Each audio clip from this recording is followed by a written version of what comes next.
welcome to the Fit Marriage Show, the #1 straight talk fitness show for busy folks. I'm Tony DeLorenzo, and today I'm excited to bring you KC Craichy. KC is the founder and CEO of Living Fuel. He's been married for 19 years to Monica. They have 5 kids from age 4 to 17. He is the best-selling author of Super Health, 7 Golden Keys to Unlocking Lifelong Vitality. He is the author of the new book, Super Health Diet, the last diet you will ever need. He is a health advocate, a researcher, an expert on natural health and performance nutrition. KC knows his stuff, and having read his latest book, Super Health Diet, I am telling you, it is jam-packed. And here we go with an interview with KC that is sure to give you loads of information on how you can have a super health diet. KC, welcome to the Fit Marriage Show. Thanks for having me, Tony. Man, it is a pleasure to have you on today. I'm excited to have you share your story with our listeners, and then we'll get into your latest book, Super Health Diet, because I've had a chance to read part of it, like I told you before we got into the interview, and it is packed full of information. So listeners out there, make sure you jump over to livingfuel.com, pick up this book. It's even on Amazon, and I'll have links below because it's amazing. And you're going to see why as we talk to KC. So without further, let's get into it, KC. Share with us your story, man. How did you get to this point? Well, Tony, you got to back up a few years. My wife was Miss Florida and went to Miss America and won the Town Award. And then she was Miss Florida USA and then went to Miss USA and got third runner-up and first in swimsuit. So on the outside, she was perfect. I mean, everyone would say, wow, that's the perfect person.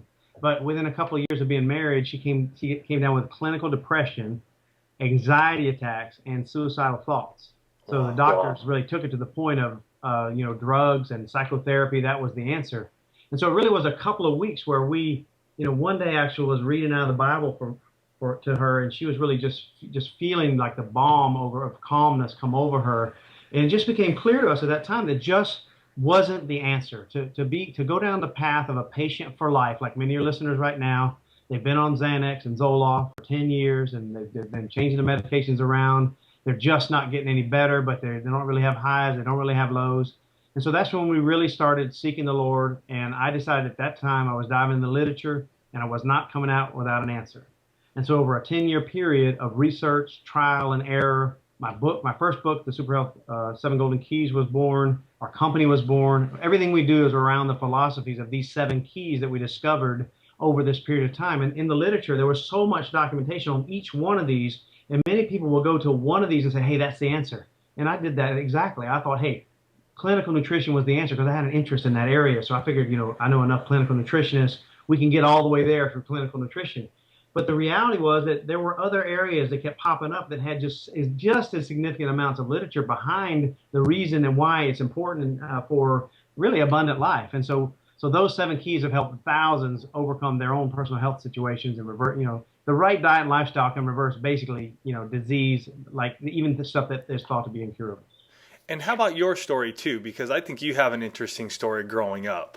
Well, I was one of those chubby kids that got picked on for being overweight. And those of you out there that were in that situation, you know exactly what I'm talking about. Kids are cruel, and you get all kinds of complexes associated with that. Well, it was late high school, late teenager, where I realized that what I put in my mouth, and by the way, I put stuff in my mouth. I can remember Captain Crunch breakfast, and and I'm talking about a box of Captain Crunch, and and any sweets that I wanted at any time, and that stuff's going to catch up to anybody who does it that way. But my lifestyle was leading down the path that so many other people are on, and mine might have even been a little worse. And so when I discovered that food actually made a difference in the way I felt, it made a difference on whether I wanted to go and work out or go to practice or whatever the case may be. It wasn't just about, hey, you eat and things will be all better. It changes the way you feel about the things you ought to be doing. So it really was a profound experience. So throughout my early adult life, I had fluctuations in weight based on the levels of stress or whatever was going on in my life. But I had the opportunity to try all those, quote, bad diets, Eat to Succeed, Eat to Win, Beyond Pritikin, Atkins, all these things along the way. And so I had my own experience with these diets. I can remember, though, back even years ago, I would go through McDonald's and I would order a large Coke two Big Macs, order of fries, and an apple pie with a milkshake. I look back at that and it's amazing. People can even live through that stuff. Yeah. But this is the way people have trained their taste buds. So over my life, I have learned a whole lot through my own experiences and conquering those things that I had to bring a lot to this particular book that I just wrote. Nice. So when you and Monica first got married, obviously Monica was leading up towards her Miss Florida USA.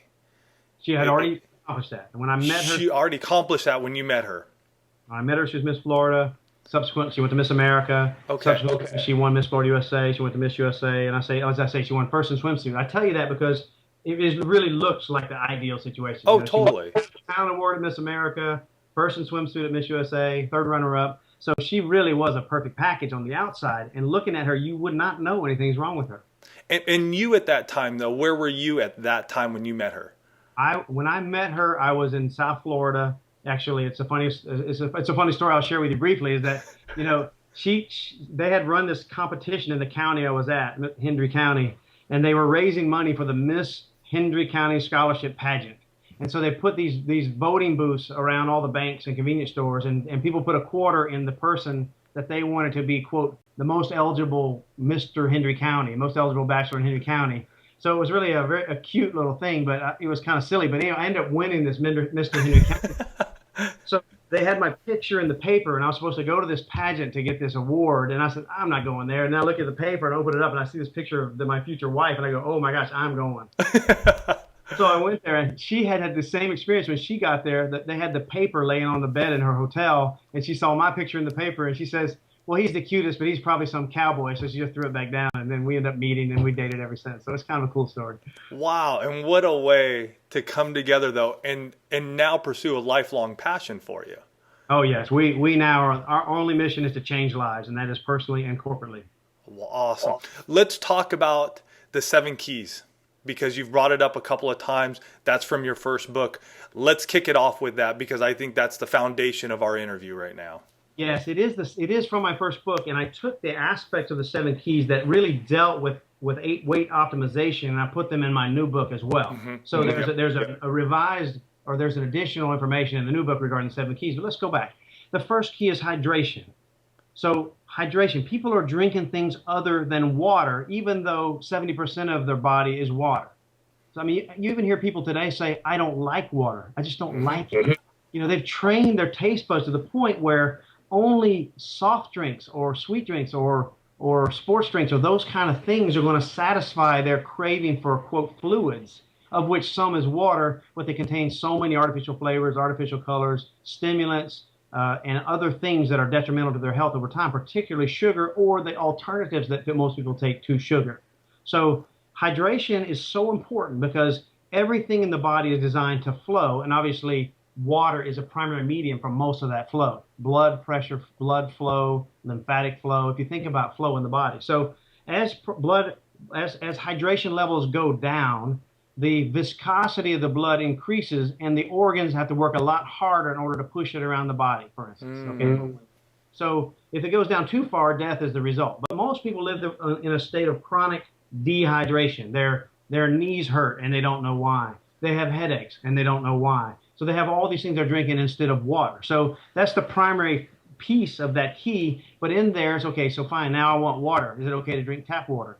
What kind of bottled water is okay? What kind of plastic bottles are the particularly best kind of plastic bottles?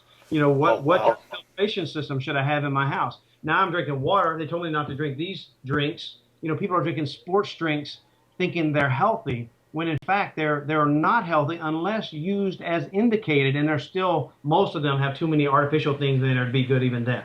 Okay, so there's a lot to know about hydration. I'll point out, interestingly, that there's a researcher in Japan that has been able to show that when they put dirty water in a container and they freeze it to absolute zero and look at it under the microscope, it's a real just a messed up pattern.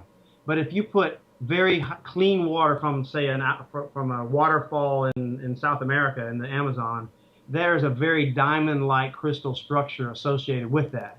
But they were able to show that by speaking words of kindness and life and so on, they could actually take dirty water and give it the same pattern as the clean water from the jungles of South America. So interesting. Wow. When you think about that, and you think about the negative words people speak over themselves, their husbands, their wives, their children, and think about the impact that has physiologically now, in addition to emotionally and spiritually, it becomes a pretty fascinating thing. That is really cool. So there's so much to water. I mean, it's just so much to it, and there's a whole chapter there on it. What do you tell people? Because I hear this all the time from folks too. You brought up right at the beginning, I don't like water. And I'm thinking, how do you not like water? What do you say to somebody who says that to you? That means you don't like yourself, because you're mostly water. Okay. But the truth is that they have trained themselves not to like water. See, basically every taste, with the exception of salt and sugar, essentially are learned. Okay, you always hear the kids, they don't eat their greens. Well, they don't eat their greens, but then when they get a little older, for some reason they're eating their greens, and then they get to be an adult, and now they're having salads with every meal and so on. So that happens to the opposite also. The kids, they just get filler foods and Pop-Tarts and cereals and sweet drinks and so on. They now have developed a love and a taste for the things that are not good for them. So they go away from water. So there is a training process away. Anybody that says, I don't like water, is addicted to things other than water, and they need to break the addiction. The only way to do that is to go away from the other things, drink water, and also for a treat, drink like carbonated, naturally carbonated beverages like Pellegrino or something like that, and you can mix in some stevia or a little splash of fruit juice to try to break that habit over time for that enjoyment, but get used to drinking water, because you really should be drinking, a bottle of water every 1 to 2 hours, or a glass of water. What's key number 2 there? Key number 2, nutrition. Now, that is such a deep study. But what I wanted to do was, I was really tired of hearing, hey, you ought to be taking low fat. Hey, you ought to be taking high fat. Hey, you ought to be high protein. Hey, you ought to be low protein. Oh, it doesn't really matter. Just manage the kind of calories. So I really wanted to know, hey, what does the literature really say about nutrition? So it was really interesting that when you really dive into it, what system has been consistently shown to extend life, delay disease, enhance performance, optimize weight, increase mental clarity, virtually the fountain of youth? Is there a nutrition system that has been proven to do that? And the answer is yes, emphatically. In over 3,000 research studies from single-cell organisms all the way up to primates and now in humans, the concept of calorie restriction with optimal nutrition has been studied and studied and studied to the point where no credible scientist will argue that it does not do the things I just described. Okay, it is that. Now, the trick is people do not like to be hungry. Okay, right. The American diet, I mean, they've increased 500 calories a day on the average, and somebody's eating our extra calories, in the last 10 years alone, Jeez. So people think that they have to have 2,500, 3,000 calories a day in order to survive. And the truth is, the research said you should go the other direction. So interestingly, now that no one argues against it, now they argue, well, why does it work?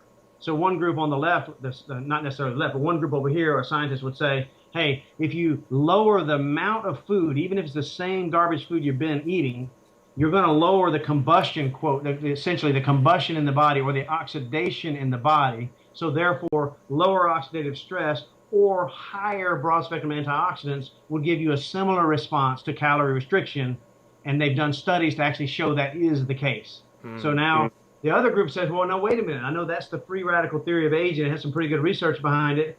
But look over here. We believe if you cut the calories, even the same garbage food, you're actually going to reduce the glycemic response, or even just cut the sugar. You're going to reduce the glycemic response. Therefore, lower glycemic response, even though you even have 50% higher calories than a calorie-restricted diet, would deliver a similar response to calorie restriction.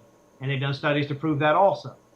So now we're all confused, okay? We got these 3 different systems. And then there's the 4th group. They've done extensive studies on various fatty acids, okay? Particularly, let's say, fish oil.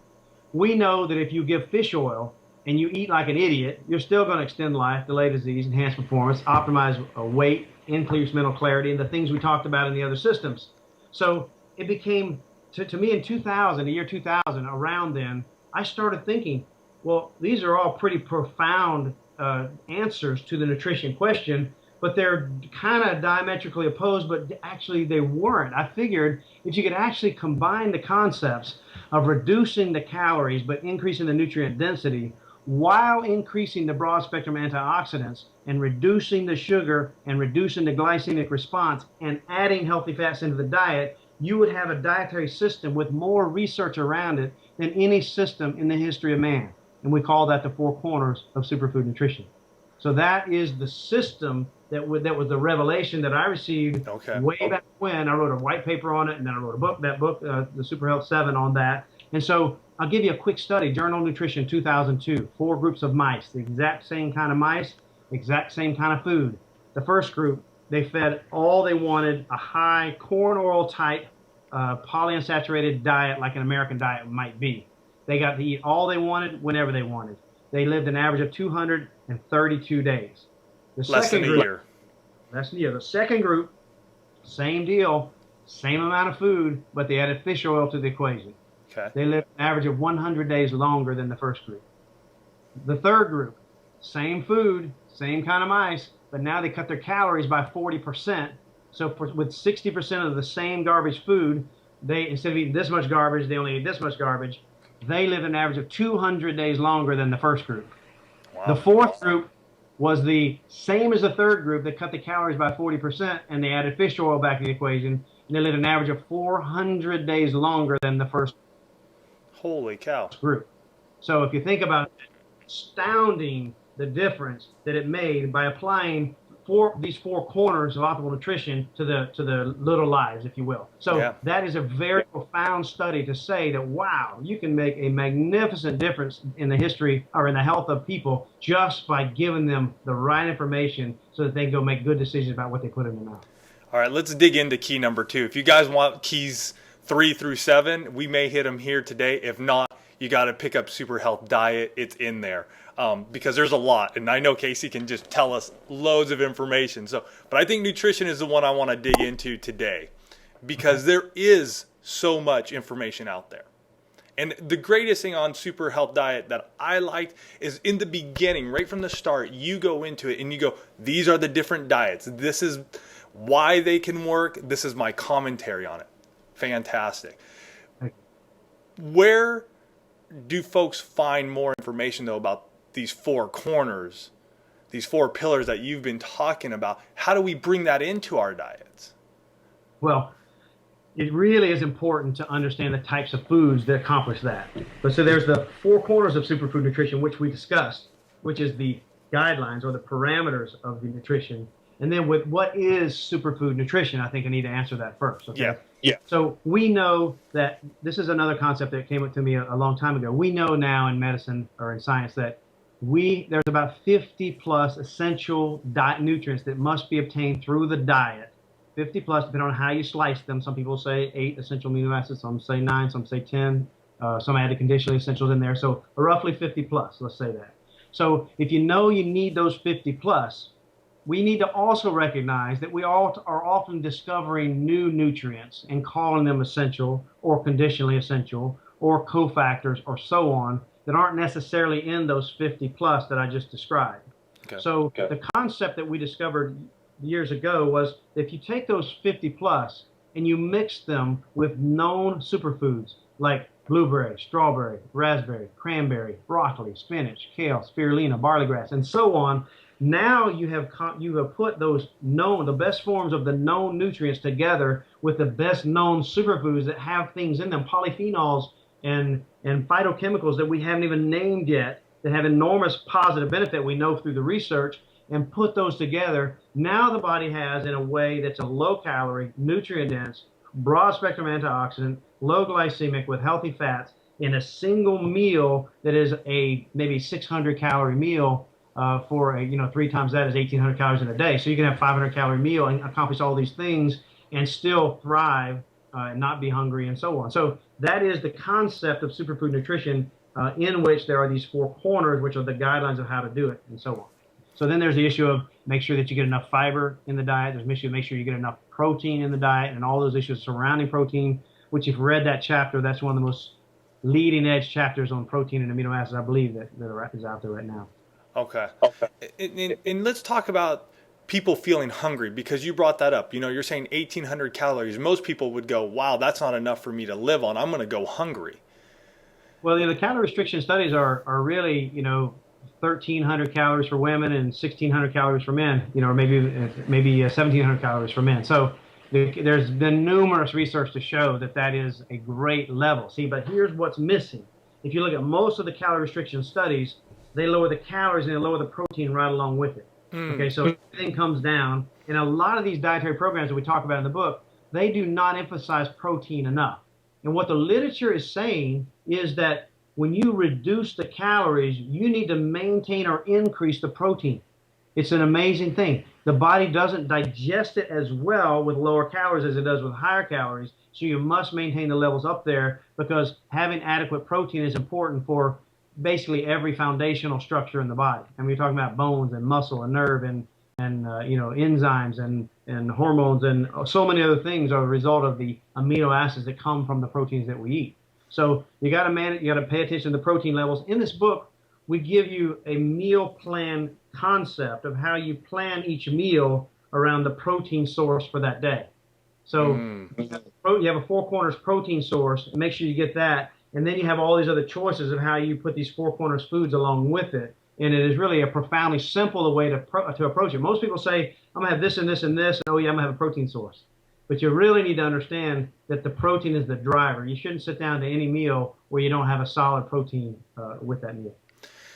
And one thing you mentioned a lot early on in the book when you're looking at other diet programs, and I'm going to have you define that here too, because I think in your book you mentioned what a diet really is and how we've sort of construed it in our society.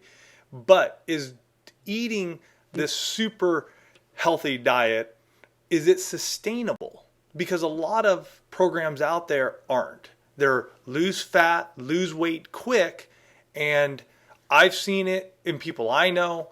They lose it, and the next time I see them, they balloon twice the size. And so talk about that sustainability, and first off, the diet. What does diet really mean? See, diet really means your eating and lifestyle. That's basically what it means. That is your lifestyle. What is your diet? They talk about the indigenous diets. They're not talking about everybody's on a diet to lose weight. Right. And the truth is, every diet that's designed to lose weight, it doesn't make permanent lifestyle changes, encourage and teach permanent lifestyle changes, is doomed to fail. See, weight loss should really never be the goal of a weight or weight optimization program. I mean, you shouldn't really have weight loss as the primary goal. Super health should be the goal, and weight loss will follow. Weight optimization will follow. Some people need to lose weight out there. Some people need to gain weight out there. But really, if you're not out there trying, listen, I'm ready to make a change, then don't waste your time dieting, because so many people will have a diet. We talk about protein. Some of these diets are so protein deficient. I mean, my dad called me, I don't know, while I was writing the book, and you might have seen that part in there. But he's in a wheelchair. He's 84 years old. He obviously can't exercise. His left arm, left leg doesn't work because of a stroke 15 years ago. But he had gained 50-something pounds over the years, and they were having trouble transferring him from his bed to his chair and chair to the bed and so on. And he said he was really tired of being fat, so he told me just to tell me he's going to start drinking water until he lost the weight. And I said, Papa Clay, that is a misconception that so many people think that they can do. Yes, you will lose the weight if you don't die along the way. But the problem is the weight you are losing is the structure of your body, lean body mass, including lean muscle mass. That is what is lost when people do juice fasting or vegetable fasting or eat just salads and that sort of thing. So like you said, they're going to lose weight for a time. They're going to feel like enormously successful. And then they're going to turn around, several months later, look in the mirror, and they're bigger than they were to start with. Because why? Because they changed their body composition. Body composition is an important thing. You and I both know people who say, hey, I'm the same weight I was at college. But then you say, well, yeah, you're the same weight, but you're not the same body composition. In fact, you're a skinny fat person. And that is really a problem. Some of the same problems that exist for people that are noticeably fat are existent in those people who have lost their muscle mass and exchanged it for fat mass. Let's still going down this nutrition path here. And another thing that really struck me in Super Health Diet was Chapter 13. You hit on the concept of 5 to 6 meals a day, grazing through the day, or eating 3 solid meals a day. And I know there's a lot of talk about this. I've had a number of people come on the Fit Marriage Show and talk about this. Expand on your findings. Well, I really, that is nutritional dogma. You have found that to be the case, right? Yeah. Look at all the diet systems I review in there, and how many of the people tell them, hey, eat this now. This is going to be your snack. Eat this later. This is going to be your snack. I mean, grazing really is perfectly okay if you have multiple stomachs and you're a cow, but the human body doesn't work that way. I don't really think we're going to solve that entire controversy right now, but I will put forth some facts that I really would invite anyone to really consider. Really, how does the endocrine system work for one? One is, let's say you wake up, your blood sugar is at 80. Hopefully it's at 80. Many people think it's okay to have 90 and 95. It's not. We talked about it in the book, but nevertheless, let's say it's at 80. So you have your Pop-Tarts and Cracker Jacks or whatever you have for breakfast and a glass of orange juice. Blood sugar rockets to 100.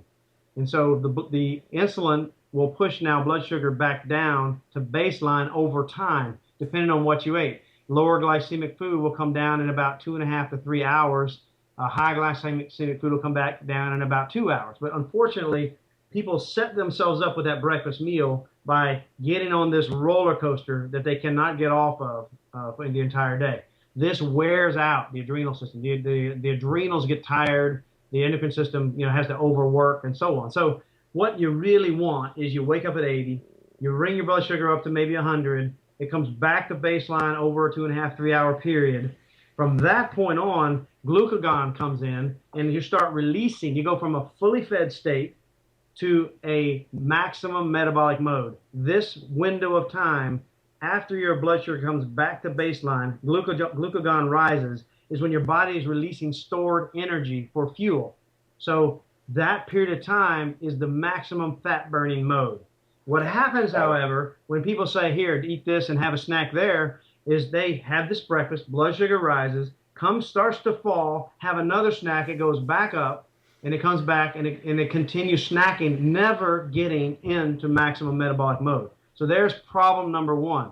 So technically, I have seen studies that said 6 meals a day was slightly better weight loss than 3 meals a day over a short-term study, and with the exact same calories spread over the 6 meals. The problem, however, comes is that people don't spread the same calories over the 6 meals. That's what I was going to say. That's the hardest part, is that if you're not spreading those calories over, if you're eating a huge breakfast, a huge lunch, and a smaller dinner, well, you've just added 2 extra meals in there in snacks, and you've just increased your calorie intake. Exactly. So that is another of the issues that surround that. So, but then also, if you think about, count the number of endocrine response difference you have over a period of a year when you have 3 meals a day versus having 6 meals a day. So you got 2 times the demand on your endocrine system than you would have if you were doing 3 meals a day. Okay, those are a couple of issues. Now let's talk about protein digestion, because a lot of people out there are just into athletics and they want to build muscle, and that's a really important issue. So they say, hey, I'm going to eat every 2-3 hours because I don't want to go catabolic. That means I don't want to tear my muscle down and use it as fuel. Okay, so then you got to look at protein. So these guys are having a 50-gram protein shake along with a few eggs and whatever else for breakfast. And so let's just say they had 75 grams of protein for breakfast. Well, the best protein sources take about 1 hour to start releasing amino acids into the bloodstream. And then the range of uptake of amino acids is somewhere between 6 and 10 grams of amino acids per hour uptake into the body. Okay, based on protein adjusted digestibility time studies. Okay, so we know that if you have 50 grams at breakfast and it takes an hour to start digesting, it's going to be at best case 5 more hours before that protein is digested. So eating protein in the middle doesn't give you any benefit. In fact, we have seen studies that show that if you infuse essential amino acids 24 hours a day, there are peaks and valleys. So you will have maximum absorption around mealtime. It will fall. It will rise again. It will fall. It will rise again. It will fall again. So the point is that even though the same amount of amino acids are available at all times, the body still requires a period of rest and restoration in between the infusions. Does that make sense? Yeah. So eating all the time if you could learn to fuel yourself, I believe the body is designed to work in 5 to 6 hour cycles. So let's just say you wake up and your breakfast at 7, or let's say your breakfast at 6. Okay. Your lunch is at 6. Your dinner is at 6. Okay, so now you learn, okay, I'm going to learn to fuel myself for 6 hours. Okay, that's really what we're talking about. So I generally say, let's start this way. Take whatever snacks you're eating, reach out to lunchtime, pull everything you ate between breakfast and lunch back to breakfast and eat it then. Okay, you're probably not going to eat that much, but try it. Okay, then let your body do its thing and go to lunch and eat that too. Okay, so now generally most people aren't eating the good things, but that's just a way to start. Say, hey, listen, today I know I have this donut or whatever, or let's just not go that's terrible. Let's say I have this banana at 10, okay, to get me through to lunch. Okay, so now I'm going to add the banana to my breakfast and forget about the snack. You see what I'm saying? Mm-hmm. So that will allow the endocrine system to do what it's doing. So, I don't think that people are going to let go of that controversy just yet, but people really do need to look at, hey, how does the body work, and does this really make sense of eating all the time? Now, for the person who's trying to gain, an athlete who's trying to gain weight, he may want to go, let's say breakfast is 8, lunch is 12, another meal's at 4, another one's at 8. And because sometimes you just can't get in enough calories if you're trying to do it over 3 meals. The stomach is just not going to hold those calories. So these guys are trying to eat a lot of calories. Now, I would argue the calories are not really necessary. And if you got the protein and amino acid piece understood properly, you'd be able to get it into 3 meals. Okay. Accomplish that in 3 meals. So we got 3 meals a day. What's the most important one? They're all important. But in the 1900s, it was let's see, what's the guy's name? The PR guy, the great PR guy. He was hired to make bacon a staple food in the U.S. So he is the one, the PR firm in the 1900s, Edward Bernays.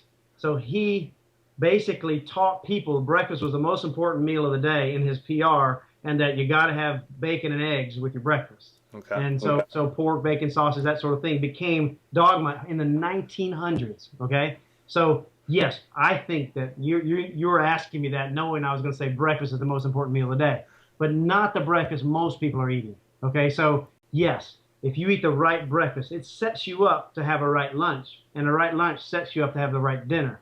If you have the wrong breakfast, as we talked about, it's going to set you up to have snacks you shouldn't have, lunch you shouldn't have, lunch choices you shouldn't have, mid-afternoon snacks and dinner choices that you shouldn't have. So yes, I believe a high-protein breakfast is probably the best thing someone can. Broad spectrum nutrient, 4 corners, high-protein breakfast is definitely the most important thing someone can do for their health to start with, because it will make them do that future meals properly. What do you eat for breakfast? Give us the rundown from the super health guy. What do you eat? What did you eat this morning? This morning, I'm experimenting with essential amino acids. So in my book, I talk about the microfast, if you read about the microfast, okay? So we have developed these essential amino acids, because the truth is people think you need, X amount of protein, X amount of fiber, X amount of fats, X amount of carbohydrates in order to live. But the truth is you don't need that. What you need is what's inside of those foods, okay? So if you were to extract the vitamins, the minerals, amino acids, fatty acids, the polyphenols, and the everything you can think about that's in them, and give them to you in a pill, like you've seen years ago, the astronauts were going to get this, that you essentially could thrive with almost no calories. Okay, so today that is what I had. I had a Living Fuel micro fast, but as soon as I'm off with you, I'm having my Living Fuel super smoothie lunch. It's because I have a high protein super smoothie lunch. And then for dinner, I will probably have another super smoothie before my dinner. Okay. Cool. Let's bring this in together when it comes to couples, and this will be the last, and we'll finish up here. But I want to talk a little bit about sex hormones and how nutrition plays how this plays out in our bodies and allows us to have a physical or sexual intimate relationship with our spouse. That is so huge. People don't realize it. They think that, belly fat's just a little unsightly, but it's just, it's not worth it to me to make the effort to make it go away. So they sit in the TV and they eat bonbons, and then they get fatter, and they don't have energy to work out, and they continue that process. So what is happening here? Well, belly fat essentially becomes the largest endocrine organ in the body. If you think of it that way, it's another organ that's not supposed to be there, that now it's creating interleukin-6, TNF-alpha, other inflammatory cytokines. But regarding sex hormones, it's producing something called aromatase, which you've probably heard about. Aromatase essentially will take whatever testosterone that's floating around in the blood and convert it to estrogen.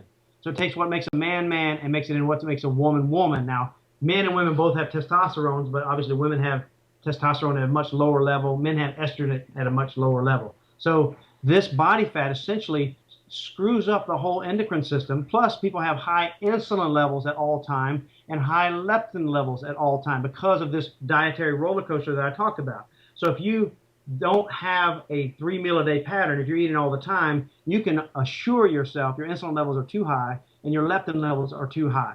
So what's happening is it got all these endocrine signals going on at all times, and your body really doesn't know what to do. But now it's not just about not feeling vigor and not feeling like being with your mate or that sort of thing, but not having the energy even to exercise, because more fat makes you more lethargic, and more lethargic makes you things that make you more fat, and then that creates more endocrine problems that make you have a bigger problem. So men, they say testosterone levels reduce over time. In fact, if you look at the insurance actuaries, they actually have a declining testosterone level that's okay for if you're in your 20s, it's in the 600 or 700s, and it's 400, and so on. So they're expecting it to go down over time, but unfortunately it goes down a lot more than it needs to go down because people are having too much body fat, create too much aromatase, and not taking aromatase inhibitors like Living Fuel or like Life Extension Cells, a great one called Supermere Forte, and so on. So women need to watch their, particularly estrogen levels don't go too high, and that their progesterone levels don't go too low. Men need to make sure their testosterone levels don't go too low, because it is not just about a sex life, it's about life specifically. We now know from a book came out in Harvard Researchers, which I cite in my book, that low testosterone levels means increased incidence of heart attack and death from all causes. So it is a matter of life and death, not just bedroom. Okay. And that's huge for you folks out there who are having some issues. Please jump on this book, learn, because there is so much information here that not will only help you, which is the key, but could totally turn around your marriage too, because you got the vitality back in your life, and you're not having a hard time getting out of bed, and you're not just feeling like blah. I've been there before. I know it. I was there many years ago, and I didn't like it. So just a heads up. All right, KC, as we close this thing out, one piece of advice you would give the listener to get going on a super health diet? Well, the easiest thing is to start with your diet, with your hydration, because most people are getting up to 15% of their calories in hidden calories from things they're drinking. So changing over to water is a huge step and probably will result in weight loss for most people. The next thing is, if you'll just go to 3 meals a day from eating all the time, that alone, without even changing your food, will also result in weight optimization. But the real thing is, get the book, read it at your pace, and incorporate baby steps, because baby steps in the right direction are truly monster steps towards super health. Awesome. KC, thank you so much for taking the time today to expound on all this information. I know we just touched the surface of it, but I'm really thankful that you came on, because it's really going to share and show people a different way of living instead of these fad diets going up and down. So thank you very much, and have a fantastic day. Enjoy your smoothie. God bless you, man. Thank you. All right, take care. Bye. Wow, what an amazing interview we had there with KC. Packed full of information about how you can live a nutritious and healthy life. There was so much information there. I hope you got it all. If not, please go back, re-listen to this. And most of all, I really suggest that you guys pick up KC's book, The Super Health Diet. I'm telling you, it is going to change your mind the way you look at your diet and your nutrition. To learn more about what KC and Monica have going on, please visit livingfuel.com. If you have any questions for me, Tony, you can hit me at tony@fitmarriage.com. Have a fantastic day, and I'll see you the next time.